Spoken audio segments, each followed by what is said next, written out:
Assalamualaikum warahmatullahi wabarakatuh. Perkenalkan, nama saya Adelia Tirta Munita. Saya dari kelompok 10 reguler A dengan NIM P133-743-122-0043. Pada kesempatan kali ini, saya akan memberikan penyuluhan dengan judul Investasi Sehat dengan Isi Piring Tepat. Tentunya, masa dewasa itu seperti apa sih? Masa dewasa adalah masa ketika seseorang mencapai usia 19 sampai 55 tahun, di mana masa ini sering kali disebut sebagai usia produktif, di mana seseorang akan mencapai puncak karirnya pada usia 19 sampai 55 tahun ini. Lalu, pada masa dewasa ini, tinggi badan akan mencapai maksimal. Jika nanti sudah melewati masa dewasa, maka tidak akan bertambah lagi tinggi badannya. Lalu yang terakhir ada perubahan metabolisme.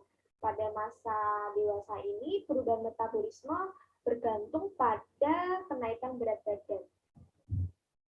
Lalu, kenapa sih penting berinvestasi kesehatan? Investasi kesehatan sedini mungkin akan berdampak bagi masa tua seseorang. Nih, kita lihat nih. Lalu kaitannya dengan gizi itu apa sih? Gizi pada dewasa awal lebih dibutuhkan untuk mencegah penyakit dan meningkatkan kesehatan. Perubahan yang terjadi pada masa ini salah satunya adalah perubahan komposisi tubuh dan kebutuhan energi. Di masa ini tuh apa sih di masa dewasa ini tuh gizi dibutuhkan untuk mencegah penyakit degeneratif. Apa penyakit tidak menular juga bisa. Kita lihat prevalensi penyakit tidak menular dan pencegahannya. Pada tahun 2013, kita lihat aja yang paling banyak di sini penyakit hipertensi sebesar 25,8%. Pada 2013 mengalami kenaikan yang sangat drastis. Pada 2018 mencapai 34,1% prevalensinya. Untuk biaya BPJS Kesehatan untuk pengobatannya pun sangat membutuhkan banyak biaya. Kita lihat saja pada ini penyakit jantung membutuhkan 10,5 triliun. Oleh karena itu, sangatlah penting bagi kita untuk berinvestasi kesehatan untuk mencegah penyakit tidak menular ini dan penyakit degeneratif juga. Jadi, jika hidup kita sehat, insya Allah nanti pas tuanya tidak akan terkena penyakit seperti ini. Ini dia berbagai permasalahan yang sering dialami jika pola hidupnya tidak sehat, lalu pola makannya juga seperti itu. Ada diabetes. Diabetes ini kadar gulanya sangat tinggi, lalu stroke, kelumpuhan setengah dari bagian tubuh, ada obesitas, kelebihan lemak, ada hipertensi, lalu ada jantung koroner. Lalu, apakah Anda mengenal istilah 4 sehat 5 sempurna sih? Ini dia. 4 sehat 5 sempurna menekankan pada konsumsi nasi, lauk pauk, sayur mayur, buah-buahan, dan yang terakhir susu sebagai pelengkapnya. Konsep 4 sehat 5 sempurna ini dipopulerkan oleh Bapak Gizi Indonesia, yaitu Profesor Purwo Sudarmo sekitar tahun 1952. Namun sekarang sudah tidak digunakan lagi. Sekarang digantikan dengan pedoman gizi seimbang. Kenapa sih diganti? Karena yang pertama, susu itu bukanlah sebagai pelengkap. Yang kedua, di dalam 4 sehat 5 sempurna tidak ada ketentuan porsi. Yang ketiga, tidak fokus terhadap variasi bahan makanan. Lalu, apa sih pedoman gizi seimbang itu atau isi piringku? Nah, ini dia gambarnya dari isi piringku seperti ini. Konsepnya sendiri memiliki konsep makanan bergizi seimbang dengan memperhatikan berbagai macam asupan gizi seperti karbohidrat, protein, mineral, dan vitamin. Lalu ini porsi sekali makan isi piringku seperti ini ya.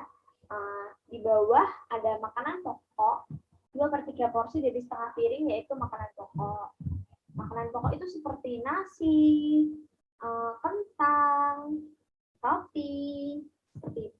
sayuran ada 2/3 porsi dari setengah piring sayuran.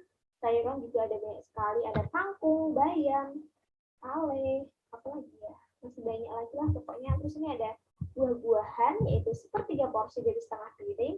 Buah-buahan sendiri juga banyak, ada nanas, pisang, apel, anggur, dan masih banyak lagi. Yang terakhir ada lauk pauk, yaitu 1/3 porsi dari setengah piring lauk pauk. Ini ada seperti apa ya? Ikan, daging, seperti itu ya. Terus ini mengapa sih harus isi piringku?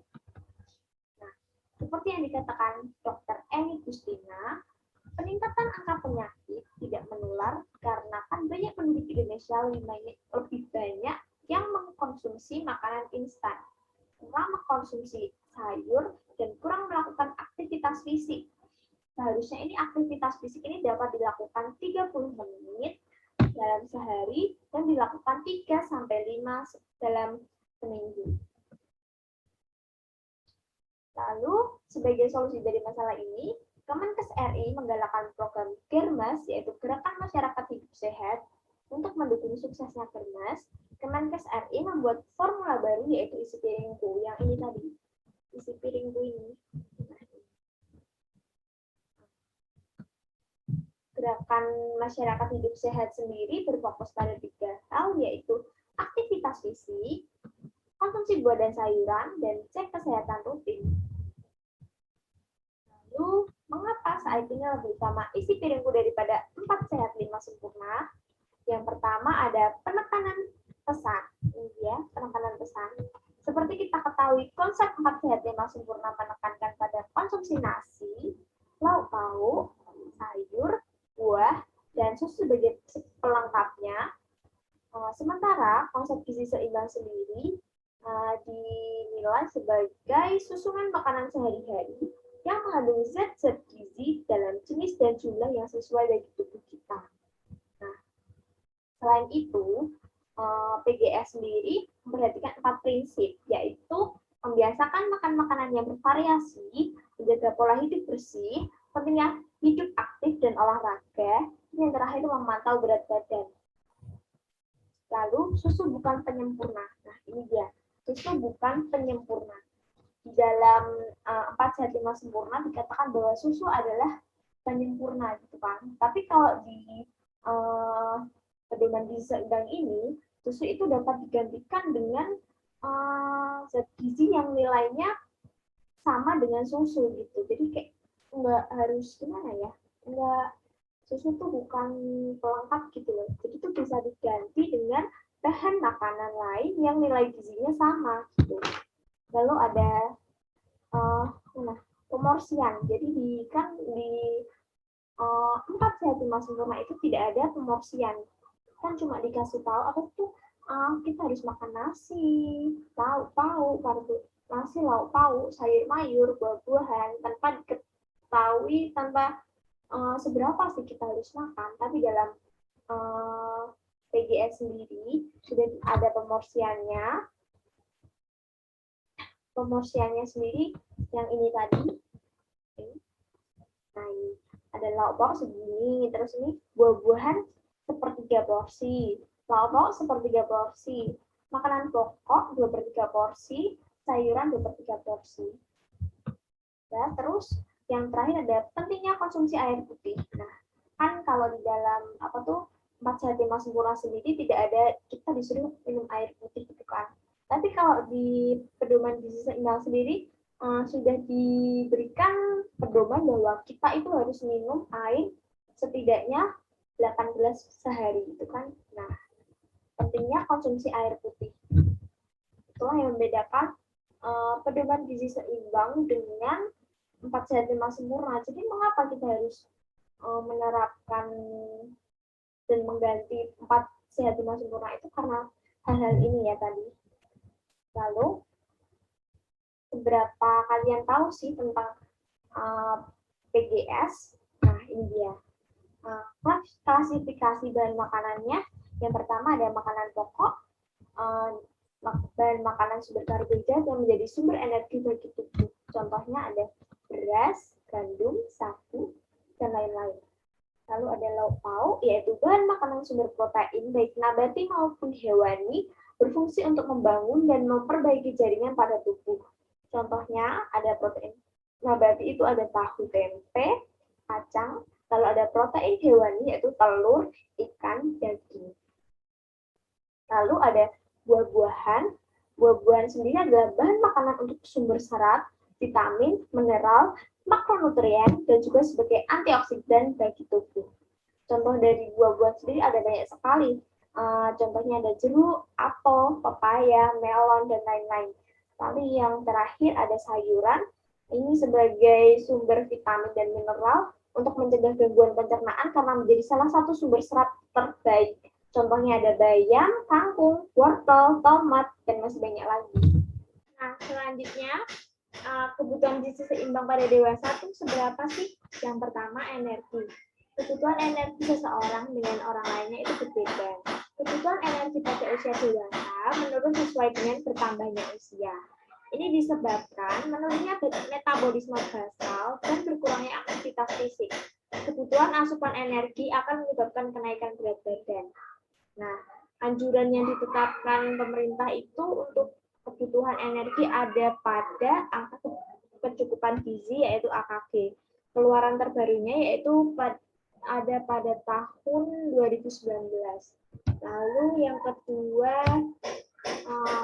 karbohidrat. Konsumsi karbohidrat dianjurkan 50-60% dari total kebutuhan energi atau setara dengan 100 gram nasi, yaitu 4 sendok makan, yang mengandung 175 kalori, terutama dalam bentuk karbohidrat kompleks seperti padi-padian dan umbi-umbian. Sedangkan untuk karbohidrat sederhana seperti gula maksimum dikonsumsi 5% dari kebutuhan energi total atau paling banyak 4-5 sendok sehari. Yang ketiga ada protein. Konsumsi protein dianjurkan 15-30% dari kebutuhan total energi atau setara dengan 50 gram daging ayam dan sapi 1 potong yang mengandung 95 kalori serta 25 gram kacang atau 2,5 sendok makan yang mengandung 80 kalori. Kebutuhan konsumsi protein pada kelompok usia dewasa digunakan untuk menggantikan protein yang hilang akibat rutinitas sehari-hari melalui urin, feses, kulit, rambut, serta untuk mengganti sel-sel yang rusak. Asupan lemak jenuh dianjurkan mengkonsumsi protein berasal dari makanan nabati seperti tahu, tempe, dan sebagainya. Lalu lemak. Konsumsi lemak dianjurkan 25% dari total kebutuhan energi atau setara dengan 5 gram minyak, yaitu setengah sendok makan, yang mengandung 45 kalori. Konsumsi lemak pada usia dewasa dianjurkan mengkonsumsi daging tanpa lemak, ayam tanpa kulit, ikan, susu tanpa lemak atau susu skim, serta mengurangi santan dan goreng-gorengan. Lalu, yang kelima ada vitamin. Pada kelompok usia dewasa, umumnya dapat dipenuhi apabila makanan sehari-hari sesuai dengan PGS, yaitu pesan gizi seimbang. Angka kecukupan gizi yang dianjurkan digunakan sebagai standar, yaitu ini ada pemenuhan kebutuhan vitamin, yaitu konsumsi sayur-sayuran, sekali makan itu 100 gram, sama dengan 3/4 gelas belimbing. Untuk konsumsi buah-buahan, sekali makan itu 50-100 gram, yaitu 1-2 buah. Untuk kelompok umur 30-49 tahun, jenis kebutuhan gizi ini ada banyak, ini ada energi, karbohidrat, protein, lemak, vitamin A, vitamin D, vitamin E. Nah, untuk pria, kebutuhan energi itu ada 2.550 kalori, untuk wanita 2.150 kalori. Lalu ini kalau karbohidrat itu 60% dari kebutuhan, protein 15% dari kebutuhan, lemaknya itu 25% dari kebutuhan. Sedangkan vitamin A, vitamin D, vitamin E itu dilihat dari angka kebutuhan gizi di AKG 2019. Lalu yang terakhir ada mineral. Mineral yang harus kita harus diperhatikan itu ada pada natrium, zat besi, dan kalsium. Untuk natrium kita dapat dapat mendapatkan natrium dari bahan makanan, garam dapur, dan MSG. Lalu zat besi itu dapat didapatkan dari daging merah, kuning telur, sayur-sayuran, kacang-kacangan, dan yang terakhir kalsium yang paling penting untuk masa dewasa digunakan untuk penguatan tulang dan gigi ini dapat kita dapatkan di susu dan hasil olahan lainnya. Lalu pentingnya aktivitas fisik demi menjaga imunitas di masa pandemi. Nah, ini di masa pandemi ini apa sih di modern ini perilaku kurang sehat itu sangatlah ketat gitu, sangatlah menempel pada setiap orang gitu kan, kayak gayanya mau ngapa-ngapain males gitu kan. Ini kayak kebiasaan buruk ini seperti setelah makan langsung tidur, terus merokok, lalu minum minuman alkohol ini meningkatkan faktor obesitas dan kejadian sakit. Dimana kalau kita pola hidupnya tidak sehat itu akan meningkatkan prevalensi kita akan sakit gitu. Nah, untuk agar ini semua tidak terjadi, kita disarankan untuk memperbanyak aktivitas fisik seperti lari pagi, olahraga seperti ini, boleh juga seperti ini, walaupun di rumah saja tetap olahraga ya, setidaknya 30 menit sehari, dan dalam 1 minggu 3-5 kali harus tetap ada pembuangan kalori dengan cara olahraga. Ini brosur yang kita buat, bisa dilihat ya ibu-ibu dan bapak-bapak sudah dibagikan. Ini juga, dan yang terakhir ini ada poster. Nah, ini kebutuhan kalori usia 30-49 tahun untuk laki-laki ini 2.550 kalori dan perempuan 2.150 kalori. Itu dilihat dari angka kebutuhan gizi dari AKG ya. Angka kecukupan gizi AKG. Nah, ini isi piringku 1/6-nya lauk pauk, 1/3 makanan pokok, 1/6 buah-buahan, 1/3 sayuran. Lalu masa produktif bersama isi piringku, tetap olahraga minimal 30 menit per hari, terus minum air putih 8 gelas per hari, cuci tangan sebelum makan, cuci tangan pakai sabun setiap kali setiap kita memegang apapun itu, lalu tidur cukup 8-10 jam per hari. Sekian yang dapat saya sampaikan, kurang lebihnya saya mohon maaf. Terima kasih. Wassalamualaikum warahmatullahi wabarakatuh.